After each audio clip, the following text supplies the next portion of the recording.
Maravilha. Muito boa noite a todos, meus irmãos e amigos. Nós estamos hoje no quinto dia da Semana Acadêmica Filosófica. São 5 dias, é uma semana. Todo ano nós fazemos esta Semana Acadêmica e já são 16 anos que nós fazemos esta Semana Acadêmica Filosófica. Então, quero dar as boas-vindas a todos os alunos.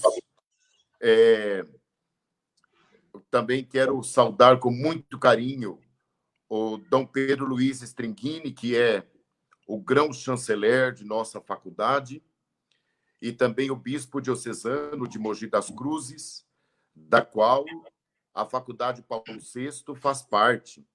E hoje, dia 29 de maio, coincidentemente, é o dia de Paulo VI, de São Paulo VI. Então, é uma grande alegria. Daqui a pouco eu vou celebrar a missa às 20 horas em memória de Paulo VI. Então, hoje também nós temos a grande alegria, o prestígio e o privilégio de ter conosco o Monsenhor Robson, que ele é o vice-diretor desta Faculdade Paulo VI. Ele é o vigário-geral da Diocese de Mogi das Cruzes, vigário judicial. Padre Robson, ele é doutor em Direito Canônico e além de todos esses títulos, ele é um grande amigo, uma grande pessoa e um grande irmão. Tenho tanto orgulho, Padre Robson, de estarmos caminhando juntos na fé e nos trabalhos, servindo a igreja juntos por alguns anos já. Então, é um prestígio, um privilégio tê-lo conosco nesse último dia da Semana Filosófica. Então, o senhor vem, juntamente com o professor Mantovani, o senhor vem fechar a Semana Filosófica com chaves de ouro. Então, eu gostaria agora de passar a palavra ao meu querido irmão e amigo, Monsenhor Antônio Robson. Muito obrigado, Antônio Robson. Muito obrigado, eu que agradeço, Padre Cláudio Francisco, o senhor sempre muito generoso nas suas palavras, no modo de acolher, e fico muito satisfeito de poder estar colaborando com o senhor nessa missão, não é? O diretor acadêmico é o senhor, eu sou seu colaborador como vice-diretor. Quero parabenizar a realização desta 16ª Semana Filosófica. Eu tenho acompanhado todos os dias pelo Facebook, exceto quinta-feira, que eu tive missa no mesmo horário, a missa da novena do Divino Espírito Santo. Mas as demais noites todas eu acompanhei e parabenizo a realização desta Semana Filosófica, a seriedade como tem sido feita, a competência por parte dos expositores, e, de fato, ela tem alcançado um bom sucesso, boa participação, bastante gente interessada e participando, ficamos muito felizes. Por isso, quero saudar os professores da nossa Faculdade de Filosofia e Teologia Paulo VI e também todos os alunos. Hoje, para nós, é um dia muito especial, é o dia do nosso patrono, São Paulo VI, né? Patrono das faculdades de Filosofia e de Teologia. E desde já desejar ao professor Dr. Ricardo Mantovani sucesso na sua explanação, na sua palestra de hoje. Tenho certeza que será brilhante, pois ele é brilhante. Essas semanas atrás ele publicou alguns artigos do Estado de São Paulo, e de fato muito, muito bem escritos, e desde já o parabenizo também. E desejo que todos possam aproveitar ao máximo a noite de hoje, a palestra que será proferida pelo professor Ricardo Mantovani, doutor Ricardo Mantovani, considerações sobre a doença. De fato, filosofar sobre a doença é importante também. Então, que tenhamos todos uma excelente noite e uma excelente participação na Semana Filosófica da nossa faculdade. Muito obrigado. Obrigado, Padre Robson, Monsenhor Robson. Obrigado por sua presença, obrigado por suas palavras maravilhosas. Só o senhor estando presente aqui já é um grande ganho para todos nós. Obrigado. nós vamos encerrar esta semana acadêmica, mas eu gostaria de fazer um convite a todos os que estão participando desta semana, que tivéssemos a santa curiosidade, o santo desejo de estudar filosofia e teologia. A faculdade está de portas e coração aberto para todos os que queiram estudar a faculdade de filosofia e a faculdade de teologia. Nossa faculdade de teologia e filosofia são reconhecidas pelo MEC e é uma faculdade muito séria, que esse ano também completa todo o trabalho da Diocese de Mogi das Cruzes, que presta um grande serviço à igreja local e regional. Está completando 40 anos estas duas faculdades. Começou com o Instituto de Filosofia, lá na Catedral de Santana, em Mogi das Cruzes, e depois teve seu percurso, sua história.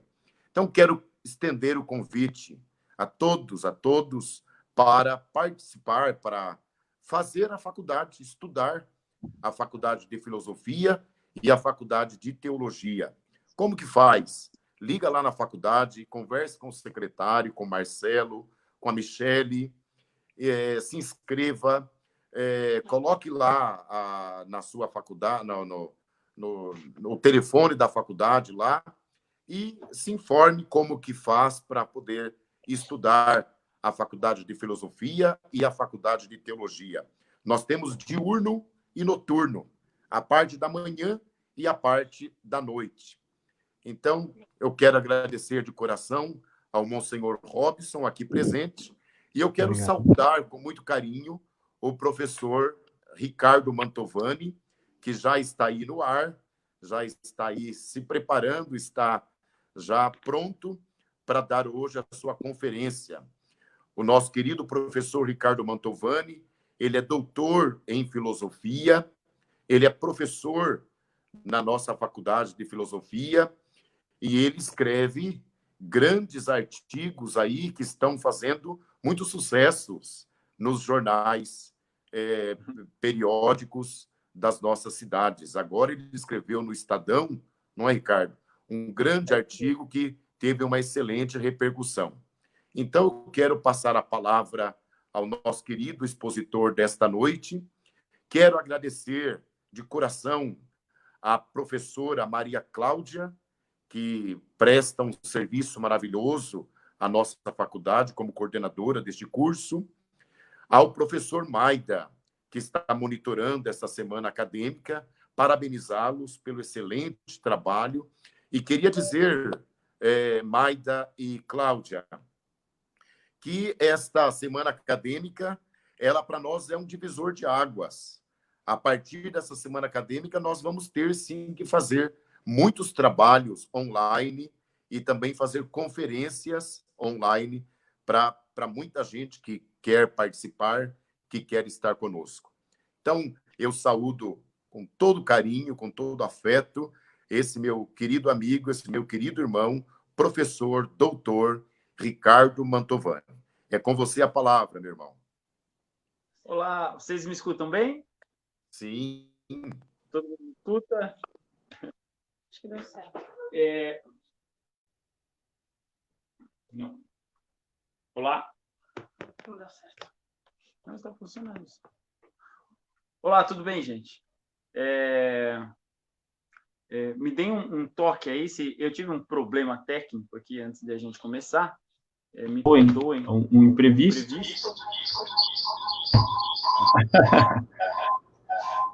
Desliga. Pronto, agora sim. Maravilha, gente. Todos me escutam bem? Professor Maida, pode dar prosseguimento? Agora sim. Gente, perdão. Mantovani, boa noite. Tá perfeitinho. Vamos que vamos. Obrigado, viu? Deu tudo certo. Beleza, valeu.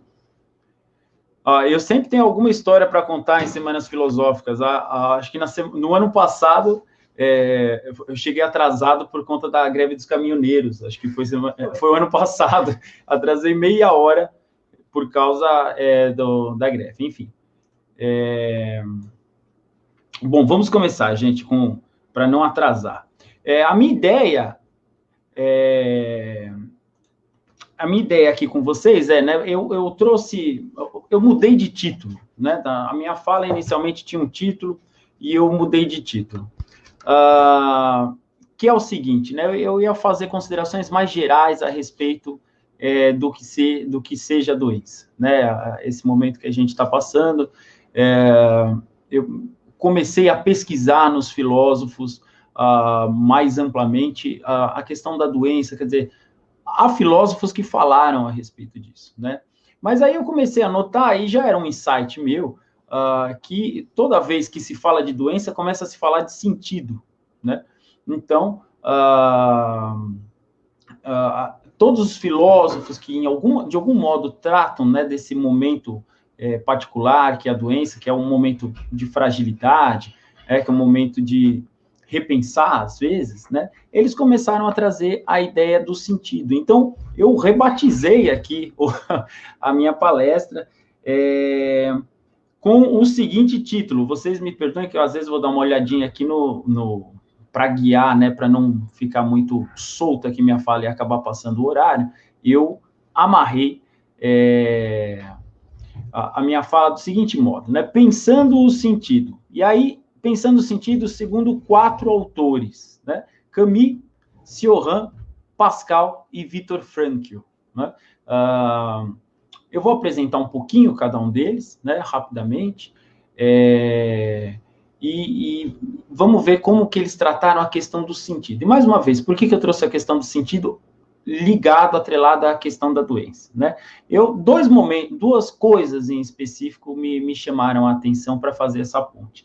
Inicialmente, a questão, a doença, o momento de doença é aquele momento onde a gente se sente particularmente vulnerável, né? Particularmente pequeno, o ser humano, nesse momento, sente toda a sua insuficiência, né? E isso, geralmente, em momentos de fragilidade, a gente tende a pensar no sentido, né? Quando vai tudo muito bem, geralmente a gente nem pensa muito, né? Quer dizer, é um momento difícil que, de fato, nos leva à reflexão, ao raciocínio, né? Além disso, atrele-se a isso o fato de que nós estamos trancados dentro de casa, então não é só um momento de doença, né? Mas é um momento de isolamento, né? E um momento de reclusão, né? Então, isso daí também pode ser um fator a mais para que a gente raciocine a respeito do sentido, esse sentido mais amplo que a gente vai começar a tematizar, né? Então, só para fazer esse link, né? Por que eu estou falando de sentido quando se trata de uma semana filosófica a respeito da doença? Bom, porque a doença é um momento particularmente feliz para a gente pensar no sentido da nossa vida. Quer porque nesse momento nós nos sentimos extremamente vulneráveis, né? E pensamos na brevidade da vida e todos aqueles temas filosóficos atrelados a isso, como também a questão do isolamento social ajuda, né, ou incentiva que também pensemos um pouco mais. Afinal, sozinhos ou sem sair à rua, a gente tende a pensar mais, né? Então, vamos tentar pensar a questão do sentido a partir do primeiro autor que eu chamei aqui, né, que é o Albert Camus, né? Albert Camus na verdade, alguns vão dizer que é filósofo, outros vão dizer que é escritor, muitas vezes não fica claro. São autores, há muitos autores que são difíceis de enquadrar nos departamentos que existem nas nossas faculdades, né? É normal, dentro da faculdade a gente precisa dividir o conhecimento em áreas, mas a gente sabe que há autores que transitam com uma facilidade muito grande de uma área para outra. Então, o Camus, eu vou tratá-lo aqui como um pensador, um filósofo, mas tenham em mente que ele é, sobretudo, um escritor de literatura, né? Bom, o Camus nasceu espera só um instantinho. O Camus nasceu na Argélia, no comecinho do século XX, né? E morreu num acidente de carro em 1960, né? Nasceu na Argélia, foi para a França, né, como toda a molecada quase da época, fez parte do Partido Comunista na época, não tanto por ser um comunista convicto, mas por ser ali no momento o modo como, digamos, o modo oficial de se combater a ascensão do nazismo, o perigo nazista, né, as pessoas tendiam ali a se agregarem, as pessoas antinazistas tendiam muitas vezes a se agregar nos partidos comunistas, né? Mas ele não chegou a ser um comunista propriamente convicto, né? Fez faculdade de filosofia, fez seu doutorado na relação entre helenismo e cristianismo, né? Fez um doutorado sobre Plotino, sobre Agostinho. Aliás, Agostinho é um tema preferido, né, pelos autores na hora de fazer doutorado. A Hannah Arendt também, né, fez doutorado em Agostinho, né? E, bom, o Camus escreveu obras de grande sucesso e até frequentadas por um público um pouquinho maior do que se ele fosse um filósofo estrito sensu, né? Porque, afinal de contas, o filósofo estrito sensu, via de regra, escreve para a academia, né? Ou para os iniciados, né, no nosso saber. Mas o Camus, por isso, escrever literatura, acabou estourando um pouco essa bolha. Daí escreveu O Estrangeiro, Mito de Sísifo, O Homem Revoltado, né? E, inclusive, O Homem Revoltado rendeu para ele o Prêmio Nobel, né? Eu acho que em 57. Bom, já disse, né? O Camus nunca expôs as suas ideias de modo sistemático, mas a gente pode falar que, em linhas gerais, ele é um autor preocupado com o absurdo da existência humana, né? Inclusive, ele é tido muitas vezes como o pensador do absurdo, né? Chamam ele do pensador do absurdo, né?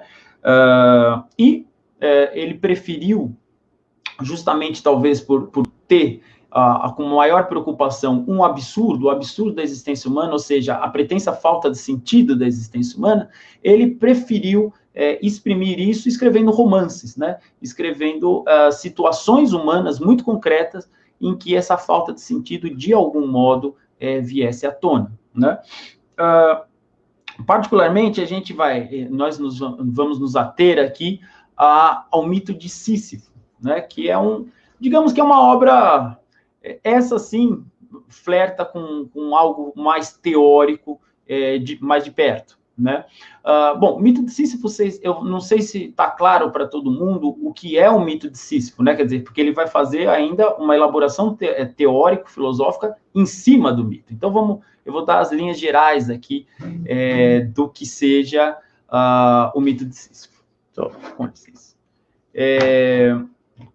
Bom, na mitologia grega, a gente tem esse personagem, né, curioso, que é um homem que afronta os deuses, né? Então, Sísifo teria sido o fundador da cidade de Corinto, isso, né, não do ponto de vista histórico, do ponto de vista mitológico. Fundador da cidade de Corinto, né? E Corinto era uma cidade que, em tese, não tinha muita água, não tinha rios, né? Então, fiquem com essa informação. Aí, o que acontece? Certa vez, Sísifo vê uma ave passando com uma moça muito bonita em suas garras, e geralmente, quando isso acontecia, era Zeus que tinha tomado forma de algum animal para ter relações indevidas aqui com as mortais, né? Bom, o Sísifo viu isso, e não é que o pai da moça veio conversar com ele, né, veio conversar com ele e falou: ô Sísifo, você não viu minha filha, não? Né? E aí ele falou, olha, o Sísifo achou interessante falar que tinha visto a moça. Por quê? Porque o pai da moça era um deus rio, né? Então, portanto, era um deus que tinha como irrigar a cidade de Corinto, que não tinha água. Então, o Sísifo pensou, bom, vou contar qual é a real para este cara, né? E ele, sendo um deus rio, vai irrigar a cidade de Corinto. E dito e feito, né? De fato, ele contou, olha, Zeus sequestrou sua filha, tal, e a cidade de Corinto foi irrigada. Só que, bom, Zeus não gostou nem um pouco, né? Ele foi dedurado por Sísifo. Ele, provavelmente, o rapaz da moça contou que foi Sísifo que contou para ele que ele havia sido dedurado, né? Então, Zeus ficou louco, né? E mandou Thanatos, né? Que seria o deus relacionado com a morte, para matar para matar Sísifo, né?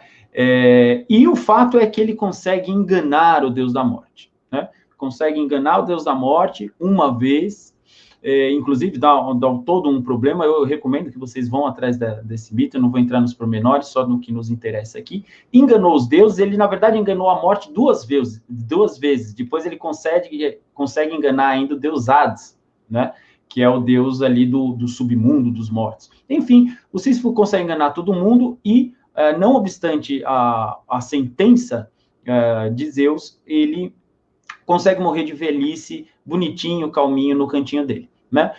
Mas aí o problema é o seguinte, ele foi para o mundo dos mortos, finalmente foi para o mundo dos mortos. Demorou, mas chegou, né? E aí ele é condenado a um trabalho infernal, que é o seguinte, é pegar uma pedra pesadíssima, ele foi condenado para isso por toda a eternidade. Pegar essa pedra pesadíssima e levar até o alto de um monte. Quando chegasse lá no alto do monte, essa pedra ia cair outra vez e ele é obrigado a reiniciar os trabalhos dele, né? E isso por todo sempre, né? De fato, parece uma condenação cruel, muito cruel, né? Quer dizer, para sempre fazendo um esforço tremendo para levar a pedra lá para cima, e, no fim das contas, não conseguindo, voltando, né? Então, é um trabalho totalmente sem sentido, onde tem muito esforço e não há sentido nenhum, não há meta nenhuma nesse trabalho, né? Bom, já começam a entender por que o Camus usou, né, esse mito. Camus nota o seguinte, veja, a vida humana, pensando o sentido, a vida humana nada mais é do que o trabalho de Sísifo, né? A gente, durante a semana, no nosso esforço, tenta subir a pedra, e no final de semana ela rola, e no começo da semana seguinte a gente precisa subir essa pedra outra vez, né? Mas tudo isso sem muito sentido envolvido, né? E aí, Camus diz, né? Quer dizer, Camus é um autor preocupado, como já frisei, principalmente com o sentido da vida. E aí se põe uma questão, que é a seguinte: será que a vida vale a pena, né? Sobretudo frente a esse panorama tão trágico que ele está traçando, será que a vida, afinal de contas, vale a pena, né? E diz Camus, existem três opções, né? Ou o suicídio físico, então, portanto, a pessoa se matar, né? Mesmo,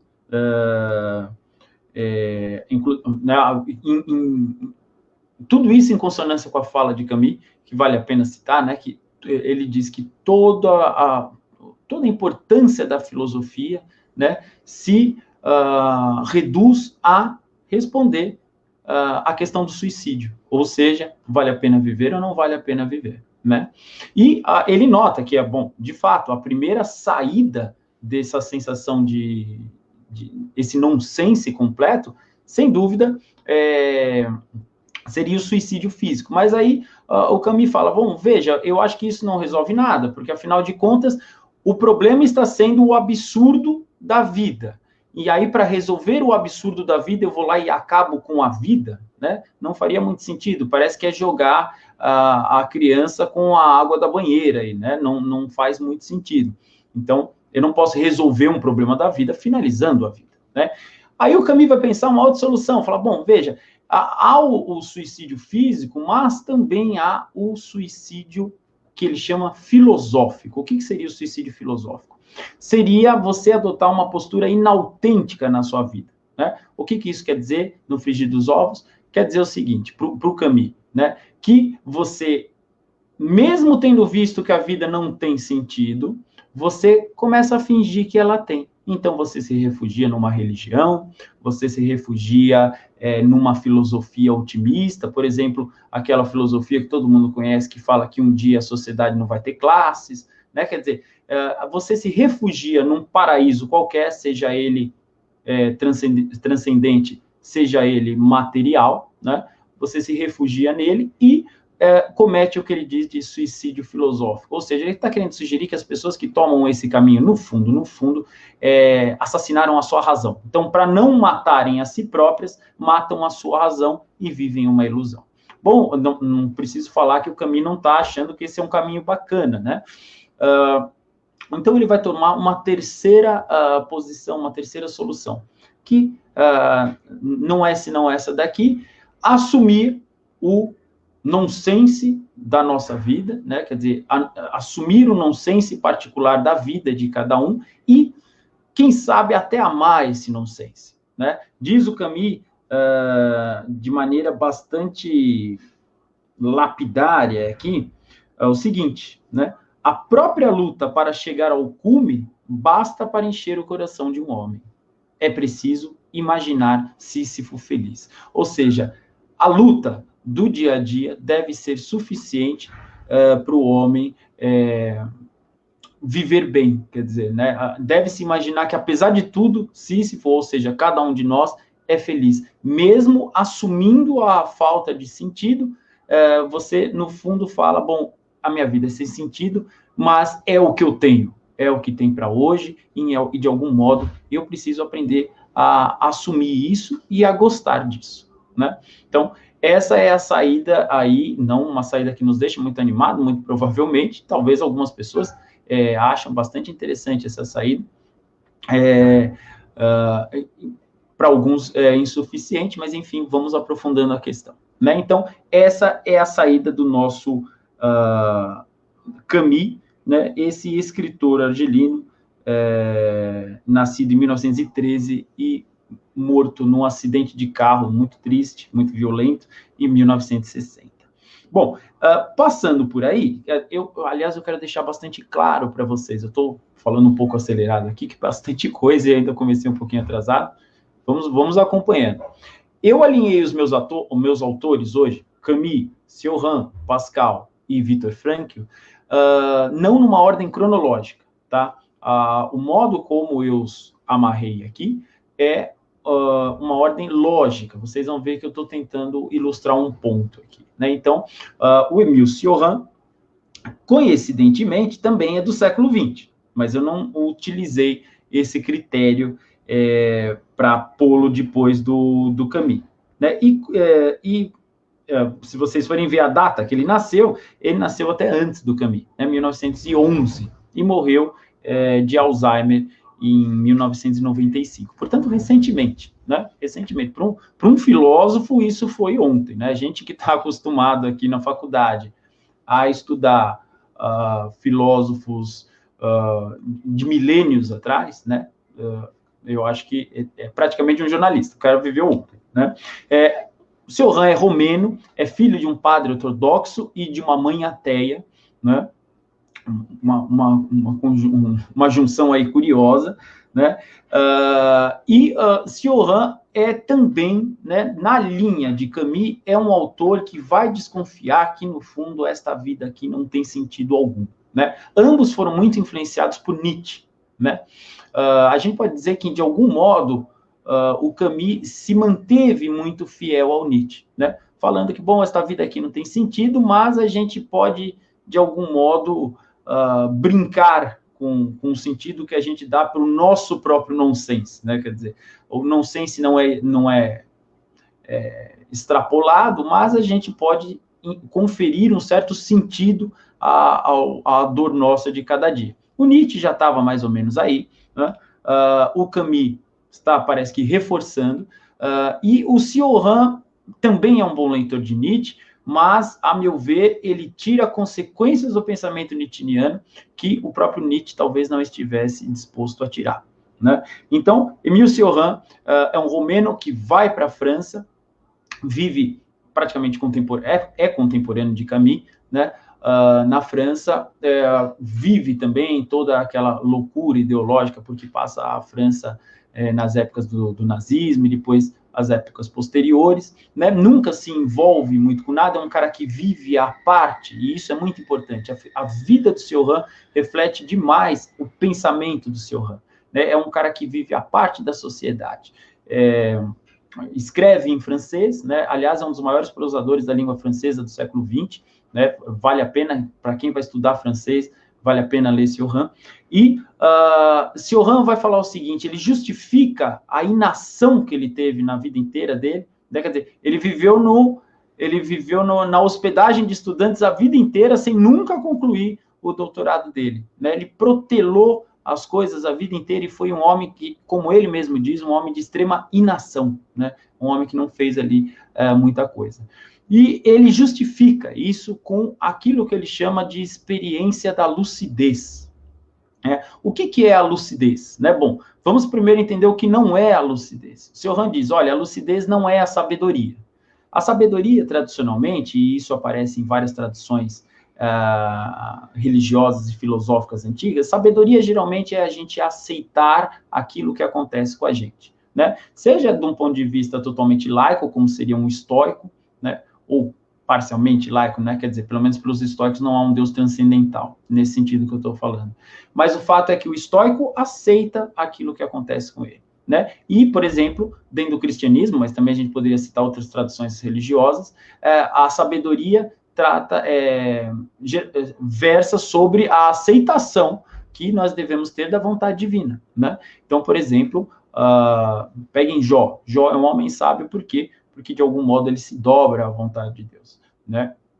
Há salmos que também versam sobre isso, né? Então, sabedoria, via de regra, quando a gente está falando de sabedoria no sentido tradicional da palavra, a gente está falando daquele homem que sabe se dobrar, quer às forças do destino, quer às forças de um Deus todo-poderoso, quer ao acaso, né? Dependendo da matriz filosófica, certo? Então, o Sr. Han fala, lucidez não é isso, não, né? Se a sabedoria é aceitar e, de algum modo, gostar do que está acontecendo conosco, a lucidez é um certo enjoo com a existência, né? O lúcido é aquele que, de algum modo, a palavra é essa, ele se noja da sua própria existência e da existência como um todo, né? Não é à toa que estamos falando aqui de Sr. Han, o filósofo mais pessimista da história, mais, inclusive, do que o próprio Schopenhauer, que muitas vezes é eleito como sendo mais pessimista, né? Então, a lucidez a percepção intuitiva, né, de falta de sentido da existência, que é tão forte que congela o ser humano. Diz o Sr. Han, uma vez que a gente tem a experiência da lucidez, essa falta de sentido tão pungente, a gente não consegue mais agir. E por isso ele próprio foi uma pessoa inativa, né? O Sr. Han vai nos dizer que e a lucidez, vejam, gente, não é um raciocínio. A lucidez é um momento de, entre muitas aspas, iluminação, mas uma iluminação às avessas. O Sr. Han vai falar o seguinte, que a lucidez é um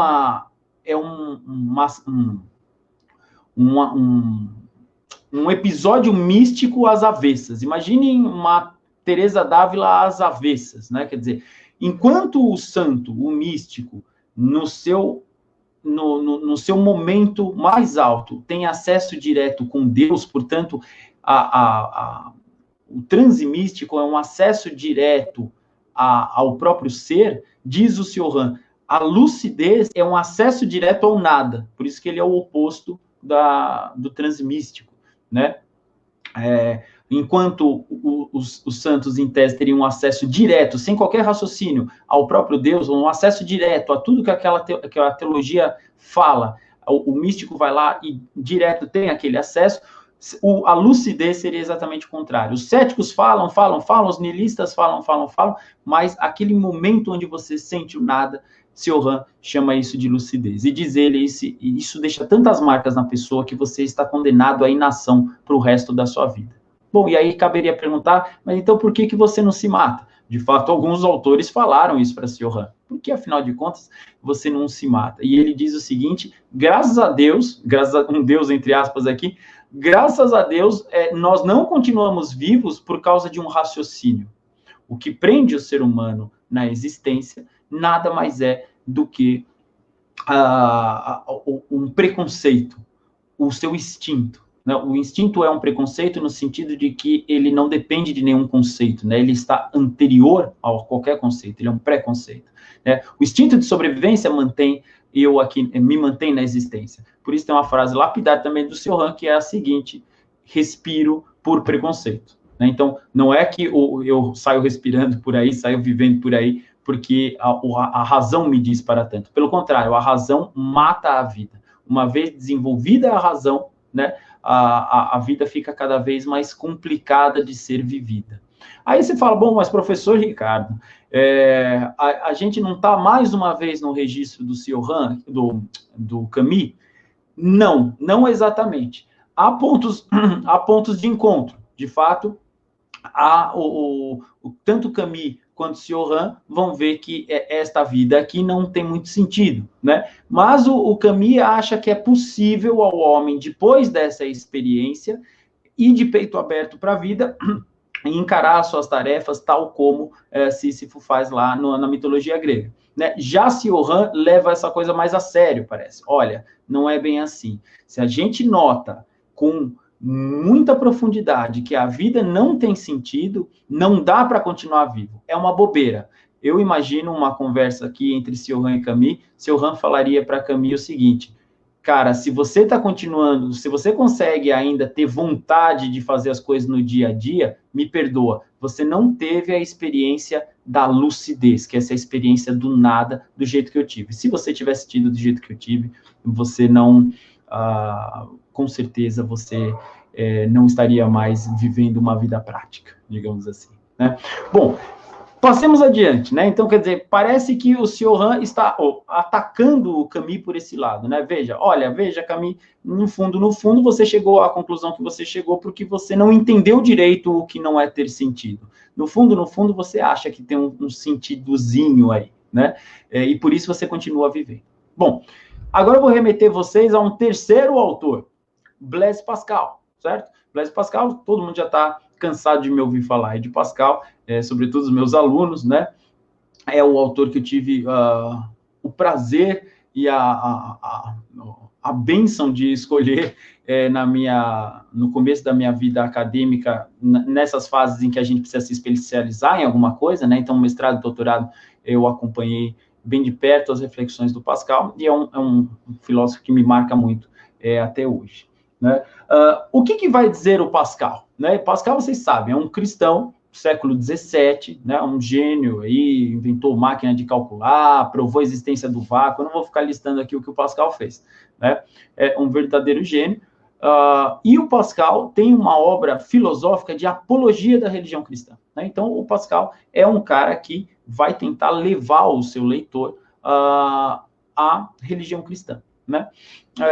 Mas, curiosamente, o Pascal é um cara que vai compartilhar do insight original, tanto do Camus quanto do Cioran. Aliás, não é à toa, Camus e Cioran gostam bastante de Pascal, né? Qual que é o insight original? Olha, quando eu olho para esse mundo aqui, não tem sentido. Só que tem uma diferença. O Pascal vai falar o seguinte: este mundo aqui, largado a si próprio, né? Se eu não conseguir ver nesse mundo o indício de outra coisa, ou seja, se eu considerar o mundo só nele mesmo, Pascal diria, se pudesse, Camus e Cioran estão certos, né? Pascal viveu lá seus 300 anos antes, né? Mas diria, Cioran e Camus estão certos, porque, de fato, este mundo, assim, a vida humana, deste modo, assim, posta desse modo cru, não tem sentido, né? Mas, diz Pascal, dá para se achar o sentido, dá para buscar o sentido, né? E onde está esse sentido? Bom, Pascal é cristão, está em Deus, né? Mas vale perguntar para o Pascal, mas por que as pessoas não acham esse sentido, Pascal? Quer dizer, você olha para o mundo e você vê no mundo Deus, né? Quer dizer, o mundo para Pascal é como um umbigo, né? Quer dizer, quando você olha para o umbigo em si, é lógico que o umbigo parece a coisa mais sem sentido do mundo, vocês concordam? É um buraco no meio da barriga ali, o que faz aquilo, né? Só serve para juntar sujeira, né? Então, quando você olha para o umbigo, você fala, mas que coisa sem sentido, meu Deus. Mas quando você entende por que ele está ali, o umbigo remete a algo maior, né? O umbigo de cada um remete à sua mãe, né? Então, o umbigo é sem sentido quando considerado em si próprio, mas isso não significa que ele não seja signo de uma outra coisa, que ele não esteja apontando em outra direção, né? E um pouco o Pascal vai falar isso, quer dizer, olha, veja, eu sei que se você considerar este mundo aqui, que é um umbigo, né, de fato, parece que não vai ter sentido algum, mas se você se abrir para ver que ele indica outra coisa, você vai começar a ver. Bom, Pascal, por que todo mundo não vê isso daí, meu filho? Né? E aí a resposta pascaliana é dupla, né? Por que, afinal de contas, as pessoas ficam presas no nonsense desse mundo, não conseguindo ver que este mundo é um indício de algo mais alto? Porque Pascal, primeiro ele fala, olha, vocês exigem um tipo de certeza que é impossível a respeito desse assunto. Né? Você, para se abrir à possibilidade da existência de Deus, o que você quer? Você quer que Jesus aparece na sua frente, assim, do nada? Né? Você quer acender a luz com a força do pensamento? Né? Ou você, né, quer um milagre de Fátima por mês? Não dá. Né? Deus não tem obrigação nenhuma de se mostrar desse modo. Né? Então, vá com calma. Aliás, através do raciocínio também. Não dá para provar, como talvez muitos queiram, que 2 mais 2 igual a... Dá para provar, aliás, não dá para provar a existência de Deus, tal como se prova que 2 mais 2 é igual a 4. Né? Então, as evidências empíricas de Deus e as evidências puramente racionais de Deus existem, mas são sutis. Né? Não exija um milagre de Fátima na porta da sua casa e não exija um raciocínio apodítico para você chegar em Deus. Então, você vai começar a ver Deus na hora que você baixar um pouco as suas expectativas com relação às evidências. É irônico, né? Quanto menos você esperar, aí você vai começar a ver os sinais, porque eles são sutis, né? Pascal fala, Deus se mostra o suficiente para aqueles que procuram ver, né? Mas aqueles que não procuram não vê. E eu acrescentaria agora, dentro do nosso contexto, aqueles que estão exigindo evidências muito grandes também não vão ver, né? E Pascal diz um outro ponto, né? E aqui eu vou misturar a fala de Pascal um pouco com Santa Teresa, né? Não exija ver coisas antes de você limpar o seu óculos, né? Quer dizer, o ser humano quer muito ver Deus, né? Você está louco atrás de um sentido. E você fica reclamando que Deus não acende a luz, mas antes você não limpa o seu óculos, né? Então, como que eu posso reclamar que Deus não está acendendo a luz do quarto, se antes eu não estou limpando o meu óculos? E, nesse sentido, nessa analogia, o que é limpar o meu óculos? Né? Limpar o meu óculos aqui é eu me purificar do ponto de vista moral, né? Eu limpar o cristal do meu castelo interior, né? Por isso a linguagem de Santa Teresa aqui é interessante, né? Há uma luz que brilha no interior de todo mundo, né? Diz Santa Teresa e Pascal concorda, né? Pascal havia lido Santa Teresa, apesar de citá-la muito pouco.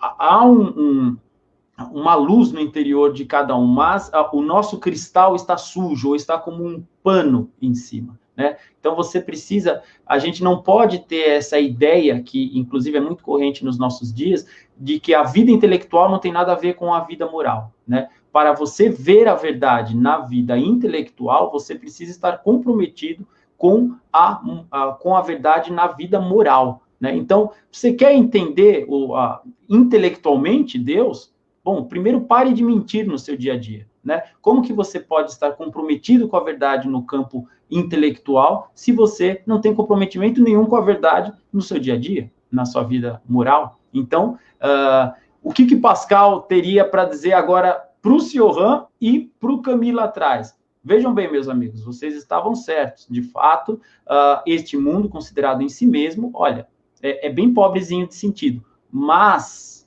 vocês não estão achando o sentido neste mundo, quer dizer, vocês não estão vendo o sentido que é apenas insinuado neste mundo e que, na verdade, se encontra além, porque vocês estão procedendo da maneira errônea, né? Vocês nem estão preocupados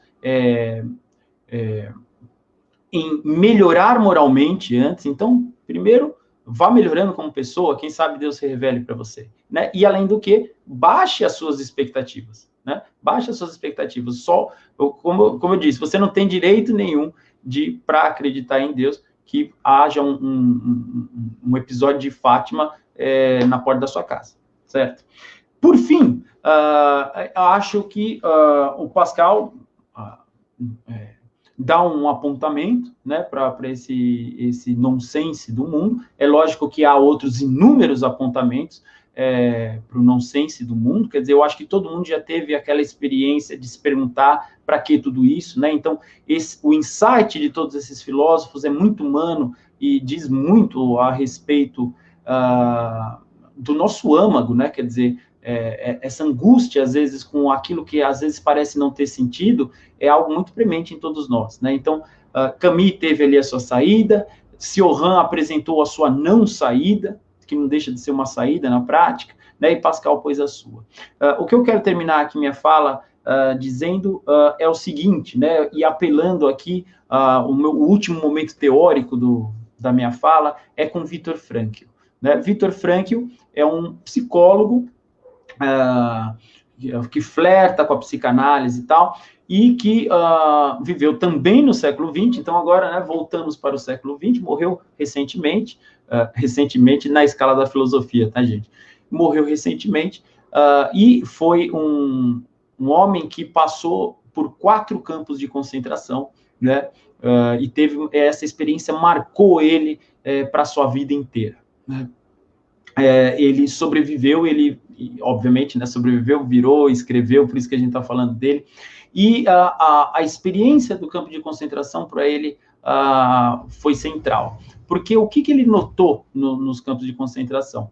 Que as pessoas que dão um sentido para o seu sofrimento, ou seja, veem as coisas ruins que acontecem, do ponto de vista de um sentido, quer dizer, olha, eu estou sofrendo, mas tudo bem, isso daqui faz parte de um plano maior, né? Não precisa ser de Deus nesse caso, não, né? Ainda que o Viktor Frankl também tivesse orientação religiosa, mas esse sentido unificador das coisas negativas que acontecem com a gente não precisa ser dado necessariamente pela religião. Pode muito bem ser dado por um projeto de vida, digamos, laico ou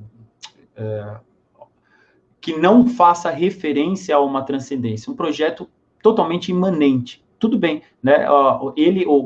Notem, ele é psicólogo, ele não é filósofo, né? Ele não está tentando falar qual é o sentido, mas ele traz um elemento muito importante de mostrar para a gente que é necessário um sentido, né? E nesse sentido ele concordaria com o Cioran, né? Quer dizer, uma vez que e discordaria do Camus, né? A percepção de falta de sentido, né? A aridez que a falta de sentido traz para a vida humana é incontornável. Então, ele via os companheiros dele de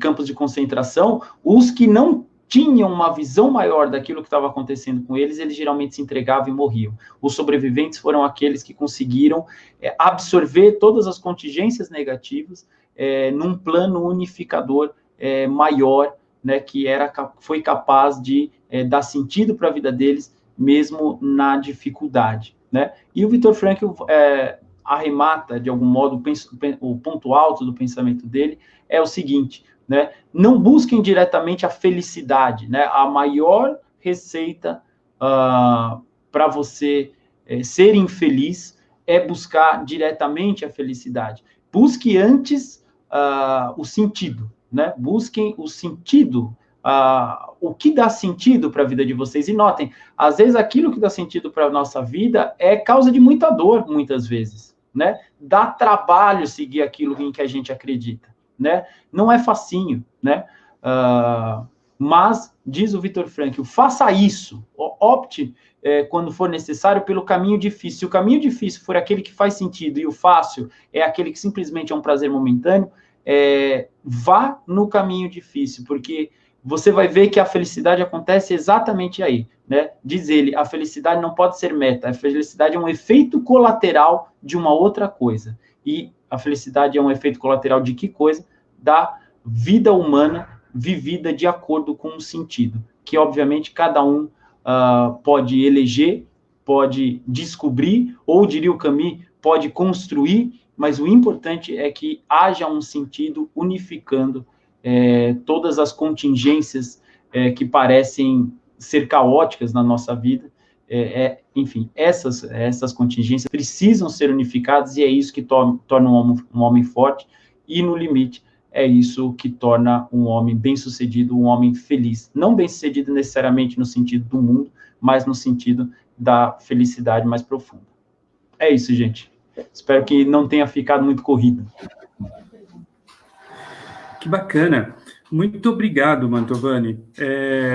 Eu acredito que foi tão intenso essa articulação de ideias que nós não temos nenhuma intervenção aqui em nível de pergunta. Pelo contrário, as pessoas estão extasiadas e talvez tentando considerar o que é isso ainda a pergunta acerca da busca do sentido, né? O Pedro Albino, talvez por conta dessa minha intervenção aqui, ele sugere o seguinte, olha só, podemos afirmar, ele diz assim, podemos afirmar ou usar então no pensamento do Vitor que o sofrimento em tempos de pandemia serve para o aprendizado das pessoas como um bem maior? Sem dúvida. Eu acho que é esse um pouco o ponto que eu quis ilustrar. O sofrimento é possível de se viver e é justamente isso que o Viktor Frankl traz, né, a importância do sofrimento e, enfim, o sofrimento de toda a ordem, psicológico e muitas vezes físico. O sofrimento é um momento privilegiado para a gente notar algumas coisas na nossa vida, né? Uma lente de aumento, muitas vezes, que faz a gente perceber que a vida que a gente está vivendo não faz tanto sentido assim, né? A gente vai de galho em galho, de prazer em prazer, de projeto pontual em projeto pontual, só que, tudo bem, enquanto isso está dando certo, é um divertimento que funciona, digamos assim, né? Mas o problema aí eu acho que não é problema, é solução. Quando a doença vem e dá um curto-circuito nessa nossa constante fuga, a gente é obrigado a se defrontar com a questão do sentido. E aí é a oportunidade para a gente, de fato, construir algo mais relevante, né? Não viver a dissolução do dia a dia como se fosse a única coisa, mas remeter tudo isso a um princípio que tenha o poder de unificar tanto a nossa história como a nossa personalidade, né? Bacana. Olha só, o Lúcio Souza te pede também uma intervenção. Ele diz assim, olha, como o pensamento filosófico colabora com a situação no momento atual, ainda mais no Brasil. Além do colapso da saúde pública, vivemos um momento de crise e de igual potência na economia, e mais ainda na política, e que torna o país visível, inclusive, negativamente no mundo. Como manter esperanças de um futuro minimamente saudável, fisicamente, psicologicamente, em que os filósofos podem ajudar, né, nessa condição em que está a sociedade brasileira? Sempre uma questão difícil, né? Mas eu acho que urge ter paciência, né? É urgente que tenhamos paciência, primeira coisa, né? E aqui não é uma paciência passiva, não é uma paciência que remete a simplesmente uma inação. Mas eu considero muito, eu considero demais que antes de a gente poder agir de maneira consciente no mundo, a gente precisa o indivíduo precisa estar consertado, né? Quer dizer, eu acho que o que a gente vê um pouco por aí, eu acho que esse é o grande problema que a gente está vivenciando, talvez, é que nós temos um monte de pessoas que estão perdidas, de algum modo, tentando cada um dar a solução loucamente, né? Quer dizer, são pessoas que não estão centradas, né? Eu acho que esse é o ponto central da filosofia, né? Quer dizer, é o ponto, de fato, que a filosofia pode vir para agregar nesse momento. A filosofia talvez não seja o caso de procurar uma proposta política nesse momento na filosofia, talvez não seja uma proposta de intervenção que a gente deva procurar na filosofia agora, mas talvez seja uma proposta de veja, será que, de fato, quer dizer, qual que é a minha contribuição que eu posso dar para o todo? Será que eu estou em condições? Eu acho que essa é uma pergunta que as pessoas fazem muito pouco hoje. Será que eu estou em condições de contribuir? Quer dizer, será que eu me consertei minimamente antes? Né? Porque quando a gente tem pessoas não consertadas falando a respeito das coisas e tentando agir, justamente a causa... Eu acho que a maior causa de toda essa bobeira que a gente vê para cima e para baixo, né? Quer dizer, pessoas que às vezes são muito bem intencionadas, mas que nunca pararam para se consertar nem a si próprias. Quer dizer, como é que vão consertar a sociedade, como é que vão se consertar o país? Então, eu acho que, por mais premente que seja a situação que a gente vive, urge ter paciência e urge consertar-nos a nós mesmos primeiro, antes de sair espalhando regra para as outras pessoas, né? E depois parece que a filosofia ela se institui num campo muito específico, né? Então, a sociologia, sua responsabilidade, a ciência, sua responsabilidade, e me parece que a filosofia tem uma responsabilidade outra, né? Que talvez não é tanto a de dar respostas, né, às perguntas que a gente tem, mas é de ajudar a fazer as perguntas necessárias para a gente conseguir olhar com perspicácia o tempo que a gente vive, né? A filosofia é esse passo atrás, né? É que muitas vezes é angustiante, né? Quer dizer, tá pegando fogo a coisa e você está sendo chamado a dar um passo atrás. Como assim? Né? Mas essa é a vocação da filosofia, né? Se a gente não tivesse disposto a eventualmente dar um passo atrás para tentar ver as coisas de um ponto de vista um pouquinho mais amplo, nós seríamos com certeza teríamos outra profissão. Não quero fazer nenhum juízo, não parecer que eu estou fazendo nenhum juízo de valor, mas teríamos outra profissão e não filósofos, com certeza. Bravo. Ontem ouvimos o Padre Cláudio falando um pouco sobre o que disse Papa Francisco sobre esse tempo que a gente vive, né? E uma das recomendações que ele propõe é que a filosofia e a teologia precisam rever os seus paradigmas em vista de responder ao tempo que a gente vive. Não estou querendo que você faça uma análise, né, do que disse o Papa, nem nada, mas você concorda que, de fato, a gente vive, como disse ontem o Padre Cláudio, como propunha o Russell, né, uma nova época, uma perspectiva de que... Desculpa, travou o seu áudio no finalzinho. Eu escutei até numa perspectiva aqui. Uma perspectiva de nova época. Que aí, em algum momento, a gente vai precisar reconsiderar tudo aquilo que já foi pensado até agora, e por conta de toda essa circunstância, a partir de agora é necessário novos paradigmas de pensamento, para interpretação do real. Como você vê essa necessidade de novos paradigmas a partir desse evento que nós estamos vivendo? Eu acho, enquanto você falava, eu estou pensando aqui, né? Eu acho que essa é a própria dinâmica dessa sociedade chamada Ocidente, né? Enquanto a gente tem em outras sociedades, sociedades fechadas, né? Para utilizar a expressão do Popper aqui, são sociedades que não têm, geralmente, quer dizer, lógico, toda sociedade está na história e, portanto, estando na história, toda sociedade está submetida a algum grau de mudança sempre.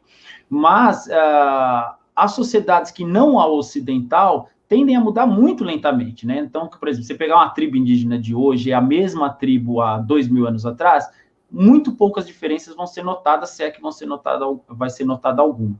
Eu acho que a própria dinâmica do Ocidente é repensar paradigmas com o passar do tempo. E é lógico, eu acho que crises como essa, para responder diretamente o que você está falando, crises como essa são catalisadores de mudança, né? Então, eu não acho que isso vai mudar intrinsecamente a dinâmica que já é própria da nossa sociedade, porque a nossa sociedade, de fato, ela é caracterizada pela mudança, né? A natureza dela é a mudança. Mas eu acho, sim, eu concordo com a questão da mudança de paradigma, mas eu não acho que a gente vai vivenciar isso como algo artificial ou algo urgente. Talvez algo acelerado, né? Mas eu acho que não é intrinsecamente diferente do que a gente já costumeiramente vem fazendo, pelo menos há 2.000, 2.500 anos, desde que o Tales de Mileto previu o eclipse, a gente não tem mais estabilidade no nosso modo de ver o mundo, né? E isso tem se mostrado uma vantagem evolutiva muito boa. Bacana. Olha só, nós temos uma possibilidade de continuar esses encontros. A gente teve aqui a Semana Filosófica. Me parece que houve uma adesão muito grande, né, das pessoas nesse formato de conversa, que, assim, a gente não inventou a roda, né? Muita gente já faz esse formato há muito tempo. Eu acho que o grande diferencial aqui é o conteúdo, né? Então, o conteúdo que a gente apresentou foi um conteúdo que as pessoas encontraram na condição de ser um conteúdo bacana e que vale a pena, né, como referência para pensar a si e para pensar o mundo. Então, eu gostaria muito de considerar com os presentes e com o professor Mantovani, da gente continuar esses encontros, né? Talvez não com a frequência que a gente faz agora da semana, que todo dia, né, o encontro, mas com uma outra frequência, mas com a mesma proposta, né? De tentar ler um pouco essa circunstância que a gente vive. Então, eu gostaria muito que as pessoas interviessem, inclusive, aqui, fazendo uma avaliação da semana, por favor, e requerendo aí, não é, a manutenção desse tipo de iniciativa, porque é uma possibilidade que nós temos, né, inclusive, enfim, o que é próprio, né, de uma instituição de ensino superior, né, de produzir conhecimento e divulgar o conhecimento, inclusive numa perspectiva de prestação de contas, né, e de colaboração com a sociedade em vista de, né, de ser um espaço melhor para a gente viver, né, e também para que as instituições cada vez mais consigam abarcar o que é isso, o mundo, e o que é isso, a pessoa que está no mundo.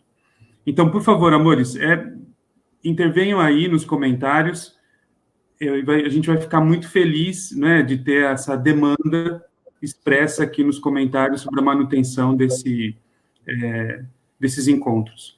Eu quero agradecer também ao Richard, ele ajudou bastante a gente a organizar a semana. Quero agradecer Padre Clayton e Maria Cláudia por serem sempre parceiras aí para a gente organizar tudo que aconteceu aqui. E um agradecimento especial ao professor Ricardo e a todos os professores que falaram durante a semana, não é, pelo tempo que dedicaram para a gente, enfim, se encontrar essa semana e poder conversar um pouco. Professor Ricardo, muito obrigado. E vamos nos encontrar, inclusive, vamos anunciar aqui que a gente já combinou uma coisa? Pode, eu queria anunciar outra coisa também, mas anuncie, vamos lá. Eu faço um, você faz outro. Beleza. Olha só, eu e o professor Ricardo já nos organizamos aqui para falar um pouco sobre o livro Cidade de Deus, de Agostinho, para a gente tentar entender um pouquinho o que é essa preocupação política desse sujeito que, né, em algum momento colaborou também com esse campo do conhecimento. Então, anunciaremos aqui na página do Facebook a data dessa conversa, e será em breve, até para a gente manter essa frequência de conversas. Pois não, professor? Não, com relação a... Queria recomendar, enfim, foi uma saída que a gente teve no começo de toda essa reclusão, essa quarentena. Eu pensei um pouco com os alunos como é que a gente vai conseguir continuar tendo aulas, como é que a gente vai manter aí o contato humano, que também é bastante importante, né? É virtual, mas ainda assim é humano.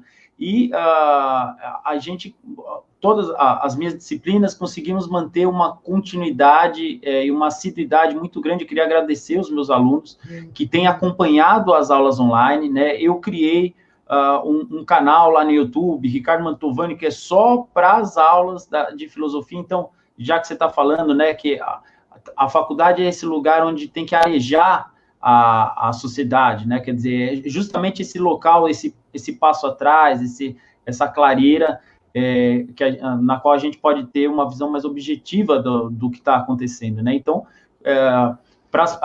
o conteúdo dessas aulas ficou registrado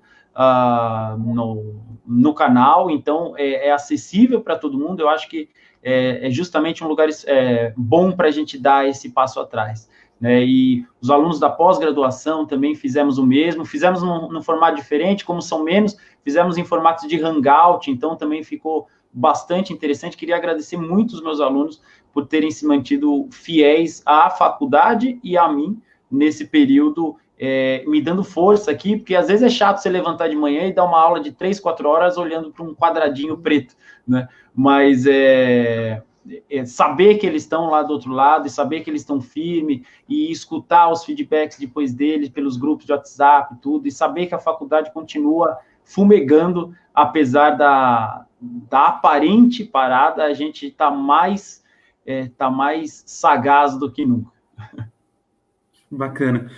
Fechou. Não esquece, por favor, de deixar o link aqui depois, né, dá uma entradinha aqui na página da faculdade e coloca no link da transmissão o seu canal para a gente poder ter acesso, para poder, inclusive, permitir às pessoas que deem uma olhada no material que está lá. Com certeza. Ricardo, muito obrigado, viu, cara? Muito obrigado mesmo a todos os presentes. Eu fiz uma listinha aqui para não esquecer de agradecer pessoas. Eu estava esquecendo de agradecer a Michele e ao Marcelo. Eles estão lá na secretaria, você falava, né, de uma possível passividade, mas os dois estão lá trabalhando feito loucos, né, para fazer as rematrículas, para subir as notas, enfim, Michele, Marcelo, um beijo, viu? Obrigado aí pelo trabalho de vocês. Ricardo, então é isso, né? Nos encontramos aqui, então, para falar na sequência sobre Cidade de Deus e anunciamos com calma o dia desse encontro. Muito obrigado a todos e nos vemos em sequência. Um abraço, tchau. Valeu. Cara, foi muito bacana, viu? Foi. Eu gostei muito.